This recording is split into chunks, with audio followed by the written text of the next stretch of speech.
Hi, everybody. Welcome back to day two. This is Tuesday, May 21st, and we're going to continue talking about Reconstruction after the Civil War. So, one of the probably best things to come out of the Reconstruction era was called the Freedmen's Bureau, and it was active from 1865 to 1872.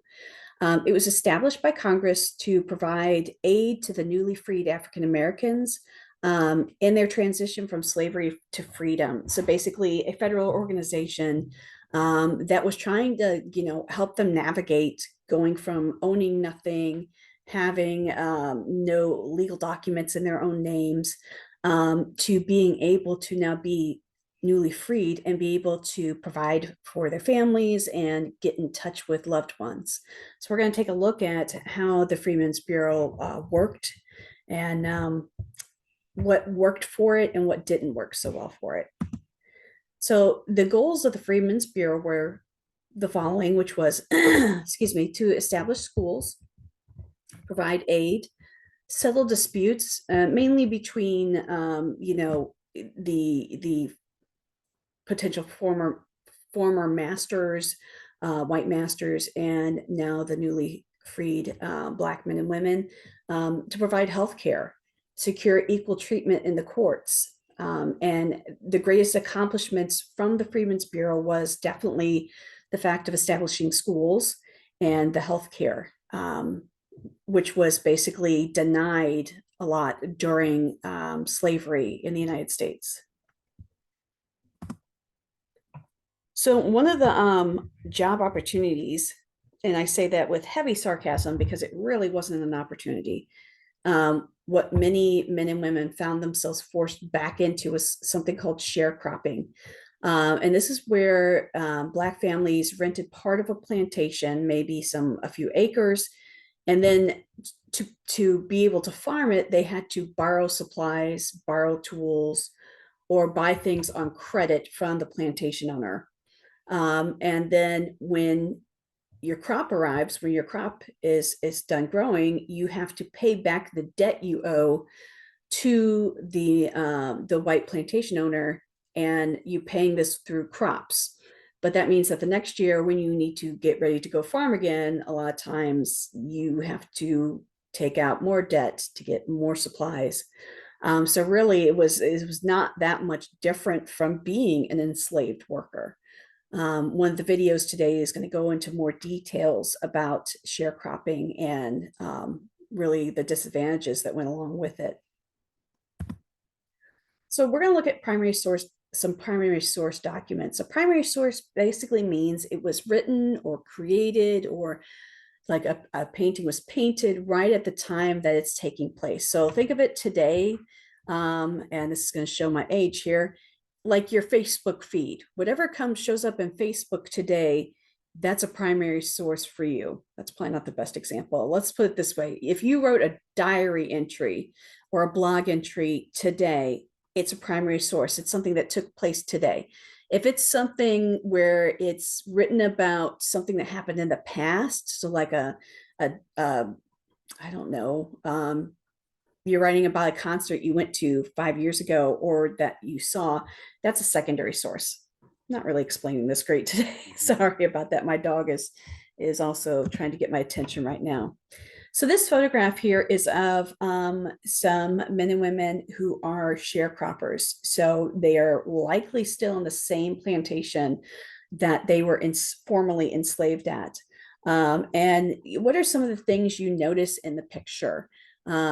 One of the things I notice is that there's all different age groups here. We've got men, women. We even have on the far right there a young boy. And it's literally the backbreaking labor of trying to pick cotton. So, you can imagine how,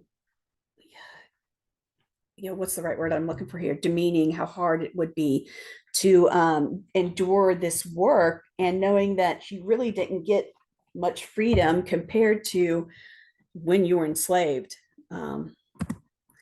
So here's a nice definition of sharecropping. It's a type of farming in which families rent small plots of land from a landowner in return for a portion of their crop to be given to the landowner at the end of the year. So kind of like I said before. Um, the problem is, if you keep reading this paragraph, is that it's an economic system that just really forces the men and women to repeat the cycle of being, financially destitute. And it wasn't just the formerly enslaved Black men and women, it was also a lot of the poor whites in the area were forced into this as well. And it was just very hard to ever make a profit and to break out of this system. So let's take a look at a sharecropping contract. So we're going to click on this link here. Unfortunately, I couldn't share this video, so I am going to play it here. Hopefully you can hear it. If not, I will add a link on to our page to where you can go to it directly. Sharecropping is not slavery, but it did become, for an enormous population of people, forced labor. And I think that splitting hairs about what's slavery, what's involuntary servitude, what's forced labor, is a distracting exercise. The reality is, millions of Black people in remote parts of the South could not leave the farms they were being held on. If they did, they were subject to arrest by the sheriff. And if they were arrested, they would then be returned to the very same farms, oftentimes in chains, receiving nothing. That is slavery. That's a form of slavery. But the criminal justice system and the use of the courts to force African Americans back into labor was only one element of the new kind of slavery that soon pervaded the South. Sharecropping began, for instance, as a form of free labor in which a farmer would go to work, would work a portion of the land owned by another man in return for a share of the crop. But the laws that were being passed by the South and the threat of being arrested and forced into a much more terrible kind of penalty in a coal mine or on a prison farm somewhere, the threat of having that happen to any African American man meant that he could not defy the wishes of the white landowner where he was working. Again and again, for millions of African Americans working as sharecroppers, they and their families were as effectively held and immobilized on those farms in the 1890s and into the 1900s as their grandparents had been held as slaves in the same places before the Civil War. Almost all sharecroppers were never able to pay back the debts to the landowners on whose land they worked. They effectively were peons, even though they were not called that at the time. So again, this was just really the same thing, just by a different name. So this was part of the plan that Johnson really sponsored, President Johnson. Let's not take away from what these former masters were able to do before. It's just giving it a different name. Another thing that is taking place in the South during Reconstruction is the Black Codes. Now, these were the Southern governments began passing a series of laws that restricted the freedom of Black Americans. So the purpose, of course, was to keep African Americans in an inferior position. So I believe we also have a video on this. But essentially, think of it as like, for example, you can't be out after dark unless you have a special pass that's saying where you're going. If you are out after dark, you can be arrested. It was threats and of what could happen to you, like the gentleman mentioned in the video. And you didn't want to take that chance. So you would follow those rules, unjust and unfair as they may be. So we're going to watch one more little video here, and I will also try to put it in our assignment for today, just in case it doesn't work.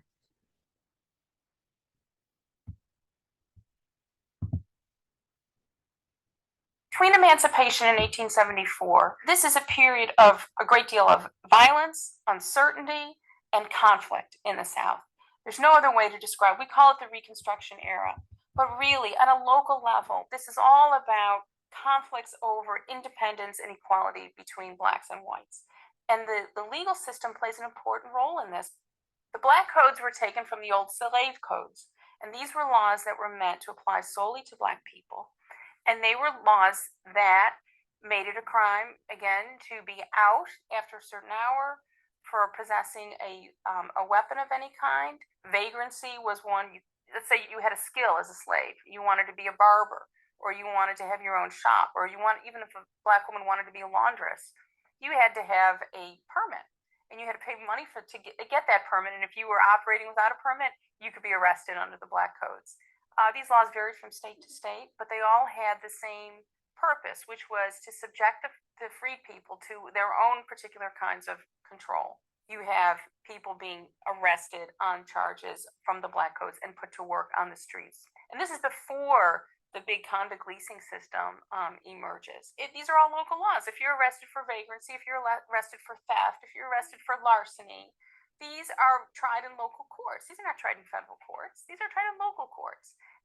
There is actually very little that the federal government can do to intervene in these kinds of situations. That this was really a tool that was used to keep blacks in fear and also to curtail their independence. It's very common in newspapers, local county newspapers, for the press to describe who's in the local jail.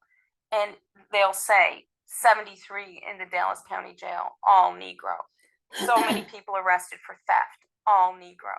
Now, these were meant to convey an idea that former slaves were inherently criminal. But what they really show is that whites didn't have to worry about the power of the law when it came to their behavior. It's inevitable that the combination of the legacy of slavery and the power placed in the hands of whites, these laws are going to be disproportionately used against black people, and they were.